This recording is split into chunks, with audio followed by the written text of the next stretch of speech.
Hash Hush and Circle Up. Welcome to On, the Hash House Harrier podcast for interviews, history, and stories.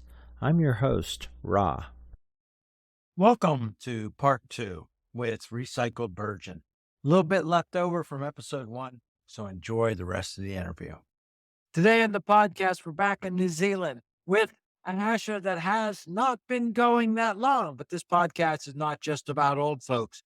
We've got a hasher who's hashed extensively for a while, traveled around, and just fresh off the World Interhash in her home country. From down in New Zealand, welcome today on the podcast, Recycled Virgin. Hi, RV. Kia ora. Hi from wet Wellington. We've been talking a long time. This is great stories for the short period, and lots of travel, lots of countries. But you had to stop in Vancouver, and then I want to talk about what happened during COVID where you were hashing. Yeah. So between 2015 and 2019, I just stayed in New Zealand. No, that's not true. But I was hashing and the borders were open and I was doing heaps of rowing and surf lifesaving and stuff like that. And then in 2019, I applied for a Canadian work visa in 18 and you have 1 year to activate it. And so in 2019, I went to my first New Zealand Nash Hash. Hamner Springs, That's where I met H2Ho and a whole bunch of international hashes. And it's where I met a whole bunch of hashes that I had met at UK Nash Hash in 2015. And I moved to Vancouver about 2 weeks after Hamner Springs. I missed the New Zealand Rowing Champs, which was really annoying, but I had to activate my visa. And I got there and I started looking for a job and found out where the hash was. And I wasn't successful to make my first hash. I was in the right suburb and I was with my friend and he wanted me to keep hanging out. And I actually I was like, I can't turn up now because the hash is over. So I had one failed attempt and then another one I made it. And that was cool. Those guys were really cool. And I didn't realize that I left my hash jacket behind at the hash. I realized about a month later, I was like, where the hell is my hash jacket? And I had to go back to the pub and the pub still had it, all my patches on it that my mum had painstakingly sewed on. And at that time, I had just come back from a trip down to Tacoma to hash with Cosmo for a couple of events, the Noble's 30th anniversary, a big event for like, holy shit, what the fuck? So I'd just gone down there and hashed a bunch. And then I got my bag stolen at the bus station in Vancouver that had my passport and my work visa and money and stuff. So then at that point, I was like, pretty broke. I didn't have any money or any bank cards or any identification. So I just kept leaving the hostel really early in the morning so that I didn't have to pay. And then coming back really late at night. And then just lots of people had no money at the hostel, so everyone was like sharing food and stuff.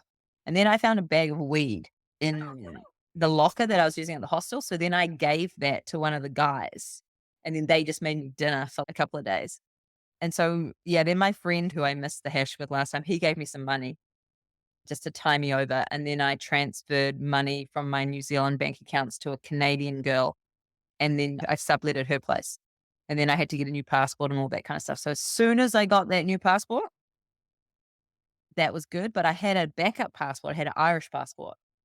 So I just quickly got an electronic travel authority on the Irish passport. And then I went across to Bellingham, Hampster Hash House Harry's for St. Patrick's Day. So I was like, I'm not going to let not having a passport stop me from hashing for St. Patrick's Day. So then I started, and that became problematic with the border because you're then coming into Canada without the work visa documentation. Right. So then I had to create the story that I was on holiday and I was going hiking to cross the border between US and Canada. And they were like, who are you going hiking with? And I was like, oh shit. I knew his hash name was Cosmo. I was like, what is his real name? I was like, Mike Conroy. And so this friend you're going hiking with, where do they live? And I was like, oh, such and such, North Narrows, such and such, whatever. So I gave them the address and then they looked in the backpack and there was like hiking boots and hiking gear. And it was all of my belongings. Like I didn't 'cause I wasn't living anywhere. So like, it was like my whole bag, but it was like a big hiking pack. So they were like, okay, yeah. And so I did that a couple of times.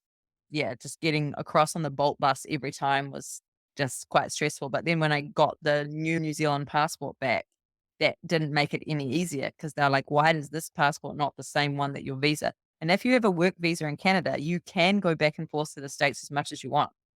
You're allowed. But if you're on a holiday visa, you can't be doing that because you just get 3 months. So I was going down like in between jobs. I'd get like a job for a couple of weeks in Vancouver, and then the weekends I'd be going down and hashing. Or if I had a 2 week gap between the two jobs, then I would go down. And the Vancouver hash made me the GM, I think, like the third time because they had been GM-less for quite some time. And they said, our last GM was Australian and she took all our money. So what we're going to do is you can be GM. You will not have anything to do with the money. And I was like, I don't want any money because I don't even have any money. So they said, this is good. You're going to rejuvenate the relationship Reinvigorate the hash. Okay. between Vancouver and Seattle. They used to be a lot of back and forth. Mm. And there had been an incident at the Steamboat Hash prior to my arrival that had put a lot of young female hashes from Seattle and Bellingham completely off Vancouver. And it wasn't even Vancouver hashes, it was hashes from somewhere else. So anyway, they were like, no, we need some positive PR. So you should be the GM. And you're going down there all the time. I was like going down for everything, like Catholic schoolgirl run, and like I was hashing with like Rain City, Puget Sound, the men's only one. I was going to their drinks in Renton. I was going to Portland for Thanksgiving and hashing with Oh, yeah. them. And then me and Cosmo, like we went all the way to Lake Tahoe to do this sloppy hash, which they then cancelled. But luckily, Bat was down there and she like rallied the troops and stuff. And I met a whole bunch of people in Reno. And then we went to Carson City. We were just like kicking around the place, like doing hashing and stuff. And then I'd always come back to Vancouver. So I set, I think, 2 trails for Vancouver when I was there. When I was nannying some kids, I got them to help lay the trail, but they just put chalk marks absolutely everywhere. That's a weird term as GM for sure. I was GM for them still during COVID too. Ah. Now it's special needs as the GM, but I run the Vancouver Facebook page from Wellington. Yeah. But yeah, the COVID times, that was hard as a teacher because I was like teaching all day, like Zoom. Then I really wanted Thirsty Thursday Tani Fast, which is a hash that we and a couple of other people in Wellington founded off the back of Bali into hash in 2016 because we had no lives and there was nothing to do on Thursday night. So we started doing online hashes and like themes. So go out for a run and this is run 169. So look for 69 like letterbox numbers and stuff like that. And then post your photos in the event. And then we do the circle. So people would go out anywhere in New Zealand and join our circle. We got to reconnect with hashes that were living in Sweden and in Australia. And we would sign the book. So in New Zealand, signing the book's a big thing. So of course, Handel had the book and he would be writing people's numbers in the book. And then we do the circle and we all doing downs and stuff like that. And sometimes we were instilling hats and Anzac Day. And so we weren't together, but we were seeing each other Monday, Tuesday, Wednesday, Thursday. And then we were joining other hash clubs. I was hashing with Woeful up in Auckland on the full moon. I used to go to the American ones. Like I was going to Carson City and Reno. And I was setting my alarm, like I was teaching. And then I was planning the lessons when there wasn't a Zoom meet, because obviously you guys were a day ahead. I had tutor time or assembly. So then I'm like, oh, I see that Reno hash is on. Then I would literally just be hashing online, but I never left the house because I was either teaching or whatever. So I didn't actually get out to do all this exercise and stuff. But the first run that we actually did off the back of New Zealand's, when we went from level 4 lockdown to level 3, we still couldn't go anywhere. And it was only when we dropped from level 3 to level 2 that kind of allowed people to go outside and still socially distance. We did a beer mile. And that was our first in-person Thirsty Thursday back. or maybe it was Capital, I can't remember. And because with a beer mile, everybody is on the track at different times and everybody's coming into their own pit stop at different times, but you're all there. And that was funny. If you have an 86-year-old doing a beer mile and a person who's can't really see, and then I was running and Handel was walking. And yeah, that was cool. But yeah, we did a lot of good stuff. And Wellington Ladies was doing stuff. And I was setting a lot of trails and coming up with a theme, pushing out I can't even remember how to do it now, like the Zoom links and all that stuff. Then people were posting their photos. And it was really good because people were living alone in different places. Yeah. And just connecting with other people. We had some really fun times, like when we did that. Often people were just doing water down downs or tea down downs because it's quite hard to get alcohol, like supermarkets and social distancing and all that kind of stuff. But yeah, And if you're doing it every day of the week, yeah. oh yeah, like multiple times a day because of the time zones, like in Reno and then, but so yeah, we didn't go underground. I probably met a lot of people through that than compared to going to, I'd only been to one big hash event in 2015. Okay. Wow. And then my next big event was in 2019 was Munich Oktoberfest hash and UK Nash hash in Kelso. That was before lockdown. I had all those people that I knew and all those Facebook contacts. And yeah, that's what opened up going to all these overseas kind of kennels that you're never going to get to go there. But we got to hang out with those people. But yeah, lockdown sucked. But it went on for a very long time in New Zealand. Our borders were closed. I think you guys missed the Hawke's Bay Nash hash, which was 2021. Our borders weren't open. So all those regos got rolled over to 2023. But yeah, we were really isolated for a long time.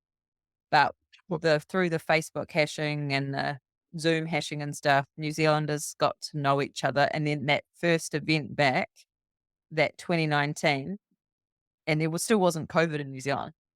So that first event back in Hawke's Bay was just Kiwis. And it Yeah. was awesome. It was probably like the hash that people who'd never been to Nash Hash went to that one because you could actually get a Mhm. rego. And Yeah. it was a really cool event. We missed the overseas people, but we had a really fun time. Yeah. Okay. We've been going quite a while. It's great stories. Let's just get your report on Interhash. It's been pretty recent. I couldn't go. I had a medical no fly thing. So you organized some prelubes, and how'd the event go? How'd Interhash go for you? Yeah, so the Interhash trials and tribulations were quite well documented, I think. I never had any intention of going because it was during the term time. So it's really tricky. But a couple of things happened. Jetstar had a sale and there was like flights to Queenstown for $27. What I decided was like, I'm going to buy these flights. Friday morning, 8 a.m., $27. Sunday morning, 10 a.m., $27. If I lose the $60, whatever. I was in a whole lot of Facebook groups. I spend a lot of time on Facebook. It's probably quite a bad thing, but this guy from Malaysia was giving away his rego. And I was on patrol at the surf club at the time, and it was crap weather and nobody was swimming. It was no one between the flags. We're just sitting there staring at the beach. And I saw this pop up like free rego. And I was on it like a carb on it. Like I just liked the post, directly messaged him, and I was like, "Yeah." And he goes, "Yeah, no, that's good." And so he did the transfer, or I did the transfer or something. So then I had a rego, and I already had the flights. Then I was like, "Oh, I still need the time off work," which the more this thing, if it gets in the media, I can't go. So I waited for quite some time before I actually applied for the leave, like in the Christmas school holidays. I applied for the leave and it got approved on the 20th of January or something that I could have a day's leave without pay. And you have to give a reason.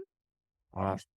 I had written that I am marshalling a large international trail event. And so I need to be there on the Friday to go to the managers meeting or something. And that was it. Yeah. I flew down there, got there on Friday, jumped on the bus, dump my bags at someone's house that I knew. BS had given us the address to where he lived. And I was like, that's silly, but I need to leave my bags there. So I dumped the bags just outside the house. And they did actually say, oh, there's a key in the truck. And so oh, there's a key. So I went inside and dumped the bags inside the house. Then I quickly jumped on the bus and went into town. And Tinkles and Real Deal had picked up my Hammersley retro for me. So we had about an hour before the Hammersley run started. Everybody was all freaking out about like drinking in the street in Queenstown. But I was like, whatever. The alcohol ban doesn't actually operate until 6 So p.m. at 6 night. p.m., Like, yeah. It's, I don't know, midday. So I was like, had a beer, walking around with them. And then we did the Hammersley run. And then I went back and went to the venue because I had a late bar shift. I was on the last bar shift with Cosmo, like 9 till 11 p.m. or something. I did that. And then I went home and then got up really early. And I was asleep for the ball breaker. And then we swept that and did the circle and then went to the venue. And then I flew out the next morning. So I probably spent all of 4 hours in the venue across Friday and Saturday night. I only did one trail because I wasn't there on Sunday. It was my first interhash, but I didn't really experience much of the event because I was there for such a short period of time. But What about the time before? Yeah, the time a bunch before, of like, people came through Wellington. yes. Even when I wasn't planning to go to Interhash, I knew that we would be getting visitors. So I wanted to have some event that maybe people could, if they're coming through Wellington, they would probably come through at least 10 days before Interhash. I saw that we had a full moon. And so Cosmo arrived on the Saturday. I was laying trail. The trail was for the Sunday and he arrived on the Saturday. That was a full moon and Crotch Thumper was there. So that was cool. We had like our usual full moon crew and just like 1 or 2 visitors. And some friends from Auckland came down, Dio and Glad Wrap. So that was really cool. And then a pipe burst at my house. So that was part of the hash too. That was them helping dig a trench and stuff. So hosted Cosmo and then Crotch Thumper. We passed her around a few people. She was at Gate Crashes and she was at BS's. And then I was house sitting at my dad's. So she's with us. Then we had Dirty Motherfucker and B-Fly Raider turn up in their camper van. I had Mercy Fuck also staying at my dad's house while we were house sitting. We had the cruise ship come through. DT did a lot of work putting on a run for that. So we had all those people. I had school that day and a burst pipe. So I just was only there for the end. And that was cool meeting all of those people. They had been in Dunedin previously and met my mum. So Hazukashi had met my mum in Dunedin and then hadn't seen Haz since like in Hawaii when I hashed there in 2018. It was really cool having visitors just coming through in small amounts. And we had a bunch of Canadians. That was really cool to have people coming through. But we didn't have an official prelude in Wellington. A lot of people skipped Wellington because the way Queenstown flights are, it's like direct in from Australia, or there's a lot of schedule for Auckland to Queenstown. Wellington to Queenstown is not as good. Some were doing the Wellington to Queenstown.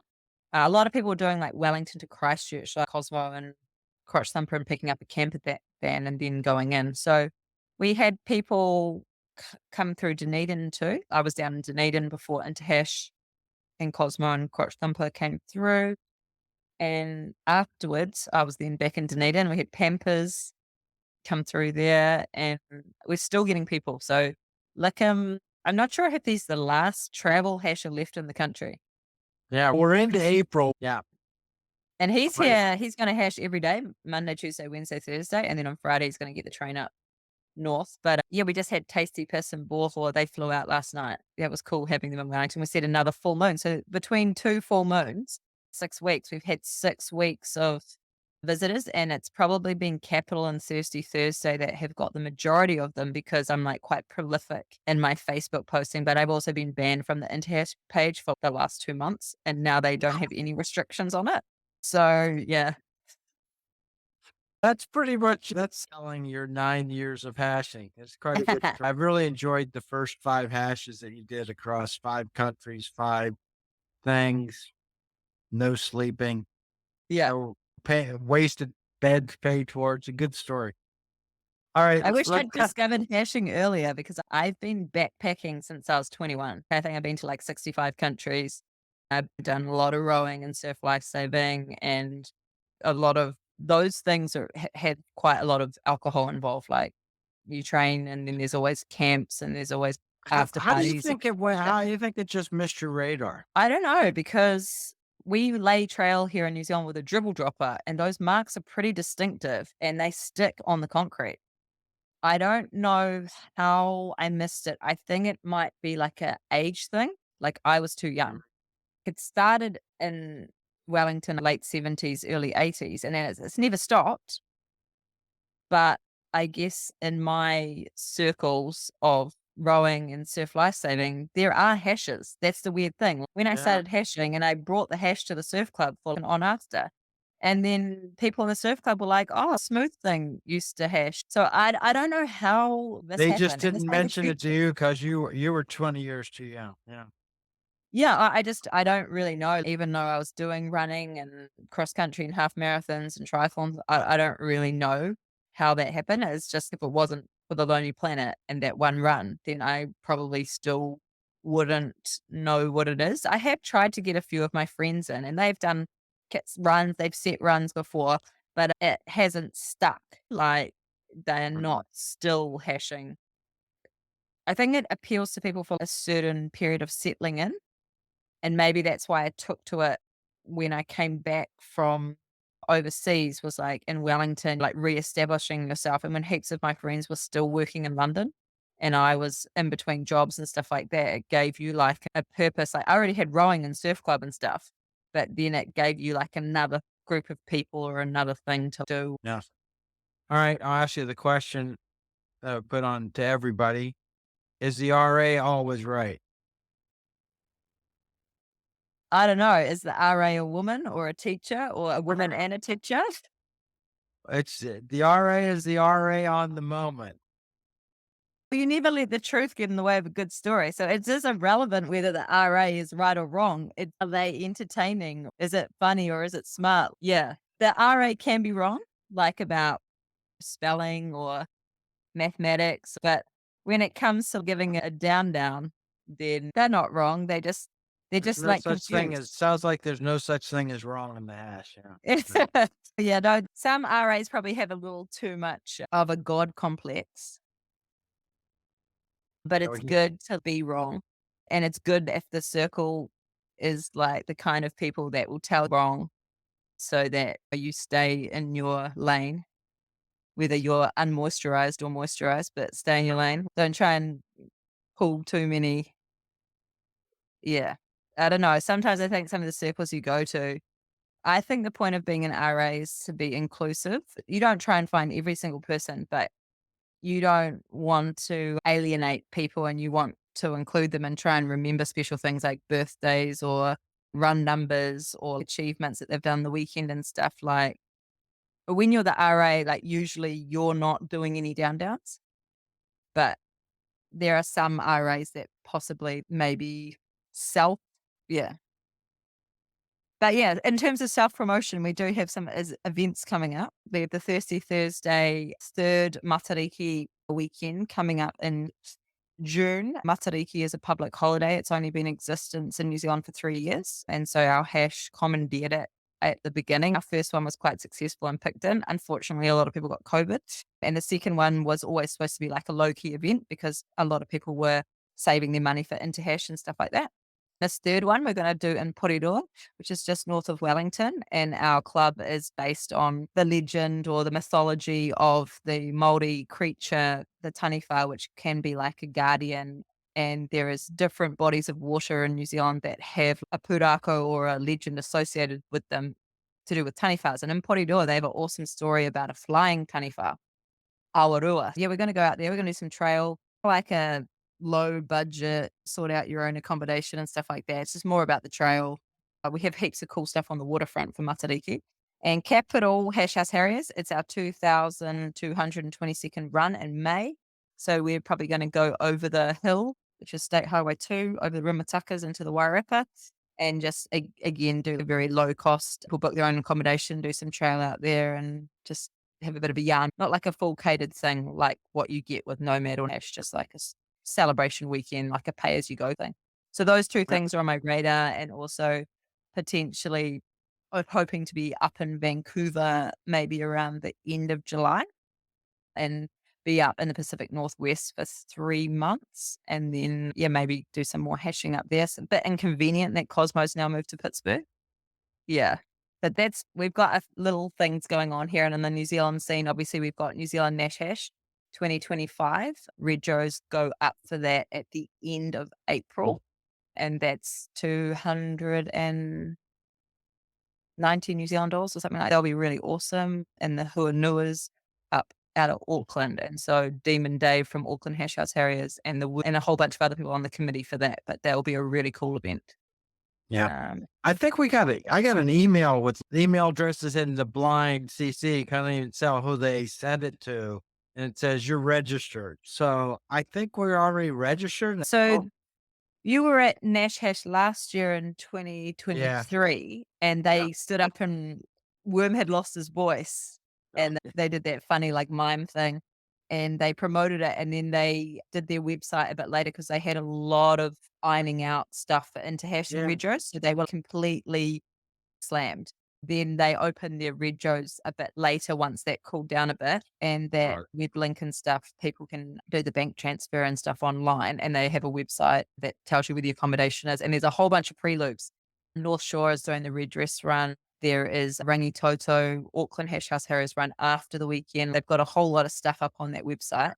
And for anyone who missed out on Interhash that hasn't been to New Zealand, it's in February, which is a really good time for weather, and you can access it straight out of Auckland, and they'll pick you up. They've given directions on how to get the train and stuff out there, and they'll pick you up and take you, and it's all the accommodation, food, beverages and stuff like that. So that will be a really super event. In winter, we've got winter camp, and usually hosted by Christchurch down the South Island. I'm not sure the venue. And then Nomad over King's birthday. Again, I'm not sure the venue for those two things, but the New Zealand hash scene always has stuff going on. Like pretty much every long weekend there is an event, and then there are traditional ones that happen at certain times of the year. And then there's people just moving around and hanging out with each other, and everyone's staying at Xerox's or with Minnehaha, or people are moving and hanging out with their hash friends. In New Zealand, the hash scene is aging, but really rock solid. And the people, just really strong friendships. And so it is definitely, I like to call capital, like we're in the capital city, right? But Wellington is like a hashing mecca in the Southern Hemisphere, because we're a capital city with 6 weekly hashes, a bike hash and a full moon hash. Sydney's got heaps of hashes, but they're not the capital of Australia. So we're like the capital of hashing in the Southern Hemisphere. Self-appointed. Do you know Worcestershire? Then you organized like a really amazing bus tour, like to Interhash. Yeah. Was she? We stayed with her on an earlier trip and set trail with her. Was she at Interhash? She was. She definitely was. I was hardly there. Yeah. I've in the photos that have been coming through, I've been like looking through. Yeah, she was there, and I haven't hashed with her on trail recently, but I remember a couple of years ago she came down for the Dunedin 1,500th, and I organized like a hangover swim down at St. Clair, and Worcestershire was like straight in there with Gatecrasher and a bunch of other people, and it was like horrible weather, middle of winter, on the beach, massive surf, and we were all like right in there. So she's one of those hashes that we met up with them in Samoa after something. We both ended up at the same little neighborhood-owned camp in Samoa, and spent a week with her. And then we stayed with her and set trail on the way to Hamner. Oh, yeah.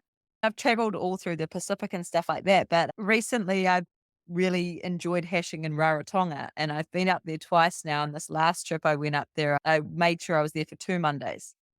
So I set a trail for them before I went to the airport. So once circle was finished, I was on that bus straight to the airport, still in my hash gear.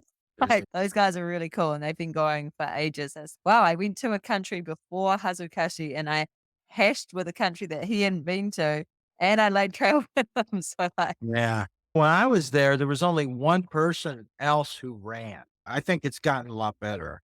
oh yeah, there's like a bunch of young people, And and she they all only do ran triathlon. halfway, and I ran by myself and I got lost and started doing the trail over again, and they sure Yeah, came walking out, found me, and I almost missed circle. Yeah. no, Nobody those else guys ran are at all. they're awesome, and the hash Yeah. and the triathlon club.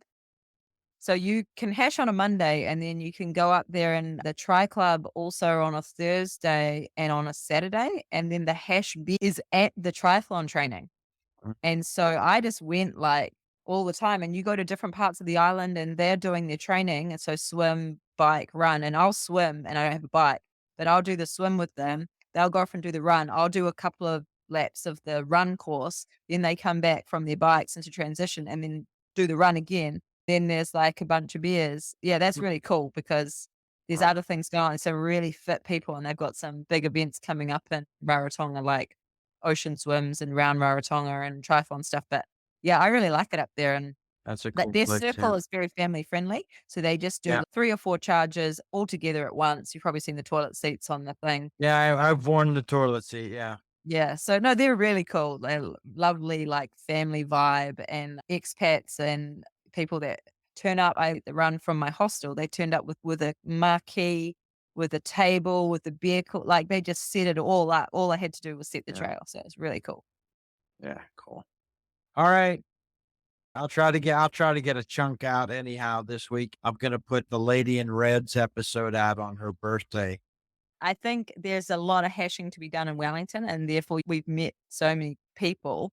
And if you just go to some world events, then you just have so many more people. I'd be really keen to get out of the country again and do some more hashing and meet some more people. And yeah, hopefully we do keep recruiting people, even if it's only for a short time, because then those people then pass it on to somebody else as like a option. So even if they, just keep recruiting Yeah. people into the hash. There's a lot of countries that have died. I can see some people trying to restart some stuff up, and there's lots of different techniques, but I think you have to try all of the techniques, because if one doesn't work, then you're like, okay, let's try this, or let's try and do it once Yeah. a month, or let's do it before an event. If you've got a marathon in your town, then let's do a fun run like Rarotonga do. They do a hash run then 2 days after the event to capture the people that are still hanging around, and that's really cool. All right, Yeah, on. like that. On. On. I hope you enjoyed another episode of On Podcast. Hash your voices, hash your stories, hash your memories. Till next time, On. This is Ra. To close the circle, here's the Hash Anthem sung by Mother Hash. Swing low, sweet chariot, coming for